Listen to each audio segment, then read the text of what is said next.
Welcome to Aadya TV. ఈరోజు ఏదైతే 90% 100% ఉన్న బీసీలు ఎస్సీ ఎస్టీలు కానీ వీళ్లకు రాజ్యాధికారం దిశగా అడుగులేస్తున్న క్రమంలో ఇప్పుడున్నటువంటి రాబోయే ఎలక్షన్స్లలో కూడా మా వాటా ఎంత జనాభా దామాష ప్రకారం వాటా ఇవ్వాలి, సీట్లు కేటాయించాలని చెప్పి మనతో పాటు జాజుల శ్రీనివాస్ అన్న ఉన్నారు. మాట్లాడదాం అన్న. నమస్తే. నమస్తే బ్రదర్. అన్న చెప్పండి, ఏంది మళ్ళీ ఇప్పుడు ఎలక్షన్లు ఎమ్మెల్సీ ఎలక్షన్లు రానున్నాయి, ఏం చెప్తారన్న? మార్చిలో ఎమ్మెల్సీ ఎన్నికల నోటిఫికేషన్ రాబోతుంది. ఎమ్మెల్సీ ఎన్నికల నోటిఫికేషన్ రాకముందే ఉపాధ్యాయ ఇందులో 3 ఎన్నికలు ఉన్నాయి. ఒకటి ఖమ్మం, వరంగల్, నల్గొండ ఉపాధ్యాయ ఎమ్మెల్సీ ఎన్నికలు. ఆ తర్వాత కరీంనగర్, నిజామాబాద్, మెదక్, ఆదిలాబాద్లో గ్రాడ్యుయేట్స్ ఎన్నికలు ప్లస్ ఉపాధ్యాయ ఎమ్మెల్సీ ఎన్నికలు వస్తున్నాయి. ఈ ఎన్నికలలో ఇప్పటికే ఉపాధ్యాయ సంఘాలన్నీ అగ్రకులాలకు అనౌన్స్ చేసినాయి. ఖమ్మం, నల్గొండ, వరంగల్ అయితే ఏ ఉపాధ్యాయ సంఘం కూడా రెడ్డి అభ్యర్థిని ప్రకటించింది. మరి అది పేరుకు మాత్రం ఉపాధ్యాయ సంఘాలు ప్రోగ్రెస్ అని పెట్టుకున్నారు. ప్రోగ్రెస్ రికగ్నైజ్ టీచర్స్ అని పేరు పెట్టుకున్నారు, కానీ జపం మాత్రం అది చేస్తారు. కానీ వాళ్ళు చేసేది దొంగ జపాలు. వాళ్ళు మొత్తం అగ్రకుల సామాజిక వర్గానికి సంబంధించిన రెడ్లకు టికెట్లు ఇచ్చారు, బీసీలకు మొండి చేయి చూపించారు. ఆ తర్వాత గ్రాడ్యుయేట్స్ ఎమ్మెల్సీ ఎన్నికలు ఉన్నాయి. Graduates Karimnagar, Nizamabad, Adilabad, Medak graduates MLC ఎన్నికలు ఉన్నాయి. అందులో బీసీలకు ఇవ్వాలని డిమాండ్ చేస్తున్నాం. ఇప్పటికే బీజేపీ అంజిరెడ్డి అనేట ఆయనని అంజిరెడ్డి గారిని ప్రకటించింది.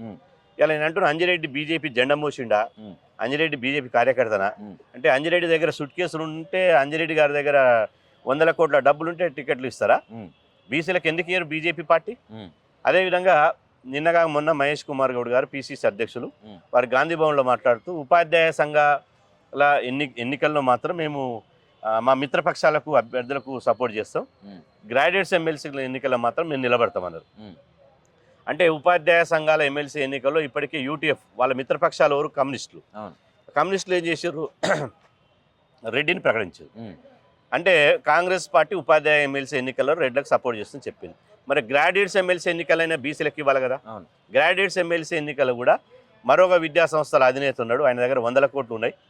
ఫీజుల పేరుతో పేద విద్యార్థుల రక్తం దాగిండు, పాపం సొమ్మంతా కోట్ల రూపాయలు ఉన్నాయి, అది వెదజల్లి పెడదామంటారు. నేను అంటున్న కాంగ్రెస్ పార్టీకి నిజంగా చిత్తశుద్ధి ఉంటే, బీసీ సమాజం పట్ల చిత్తశుద్ధి ఉంటే, మీరు నిజంగా కులగణన చేసి బీసీ కులగణన చేసి ఎవరి వాటా వాళ్ళకి ఇవ్వాలనుకుంటే వాస్తవంగా బీసీలకు టికెట్ ఇవ్వాలి. బీసీలకు టికెట్ ఇస్తే కాంగ్రెస్ పార్టీని నమ్ముతారు. ఇవాళ గెలుపు గుర్రాలు ఎవరు? గెలుపు గుర్రాలు బీసీలు. 90% ఉన్నటువంటి బహుజన సమాజము గెలుస్తుందా? 9% లేనటువంటి అగ్రకులాలు, ఆధిపత్య దొరలు, పటేలు గెలుస్తారా? ఎట్లా గెలుస్తారు?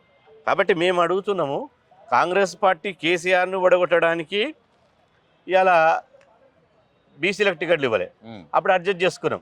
కానీ గెలిచిన తర్వాత అందరికంటే పార్లమెంటు టికెట్లలో బీజేపీ కంటే బీఆర్ఎస్ కంటే కాంగ్రెస్ తక్కువ టికెట్లు ఇచ్చింది. అధికారంలోకి వచ్చినాక తక్కువ టికెట్ ఇస్తారు. సరే, పార్లమెంట్ ఎన్నికలు పోయినాయి, ఇప్పుడు మళ్ళీ ఎమ్మెల్సీ ఎన్నికలు వస్తున్నాయి. ఎమ్మెల్సీ ఎన్నికల్లో కూడా మళ్ళీ రెడ్లకి ఎందుకు ఇస్తారు? నేను అడుగుతున్న కాంగ్రెస్ పార్టీ, ఓవైపు రాహుల్ గాంధీ ఏమో ఎవరి వాటా వాళ్ళకు దక్కాలి, కులగణన జరగాలి, సామాజిక న్యాయం జరగాలి, అప్పుడు నెహ్రూ ఉన్నప్పుడు తప్పు చేసిండు, ఇప్పుడు సరిదిద్దుకుంటున్నాం, బీసీలకు వాటా రావాలన్నాడు.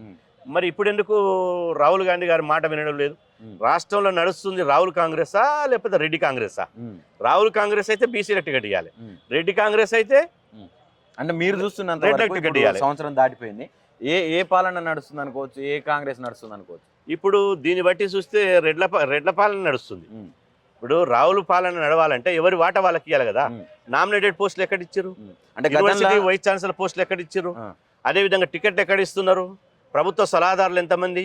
అదేవిధంగా ఎమ్మెల్సీ ఎవరికి ఇస్తున్నారు? ఎమ్మెల్యేలు ఎంతమంది ఉన్నారు? మీరు ఇచ్చేటువంటి సీఎంఓలో ఐఏఎస్ ఆఫీసర్లు ఎంతమంది ఉన్నారు?